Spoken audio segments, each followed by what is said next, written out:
Well, gun owners, listen up. If you own a brace stabilizer later this month, you might have registered it with the government or risk a felony. THV 11's Sarah Habakowitz explains the expected change as concern for safety meets the right to bear arms. There are three main classifications for guns: a handgun, a rifle, and a short-barreled rifle. That last one has more restrictions, and the ATF, the federal office that sets regulations for firearms, plans to add one more. In just a few weeks, the new regulations from the ATF could change how a gun like this is viewed, whether this stabilizer here changes it from being a handgun to a short-barreled rifle. Even though this was intended and designed to be a brace, certain people are using it from the shoulder, and they're concerned that that now changes the classification of this thing into a short-barreled rifle when for the past 10 years they've said it hadn't been.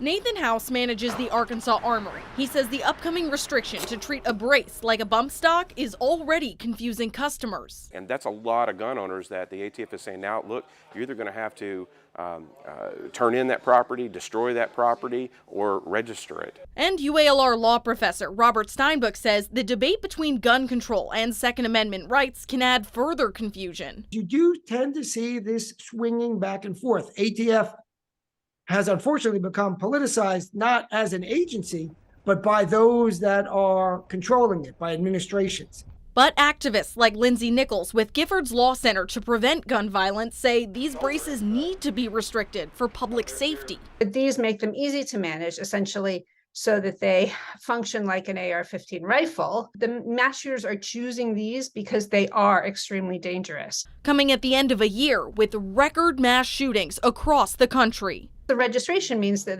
the people who own these guns go through a very thorough background check, and they know they will be held accountable if these guns are used in crime.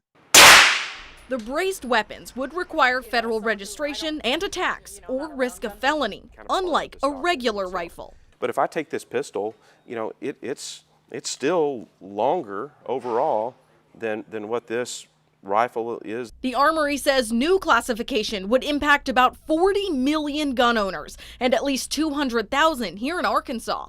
If you've got 40 million more applicants just trying to register a pistol brace, if they even chose to do that, then it's going to totally back the system up. The Armory has already stopped their sales of the brace, expecting the change in the next few weeks. Reporting in North Little Rock, Sarah Habakowitz, THV 11 News.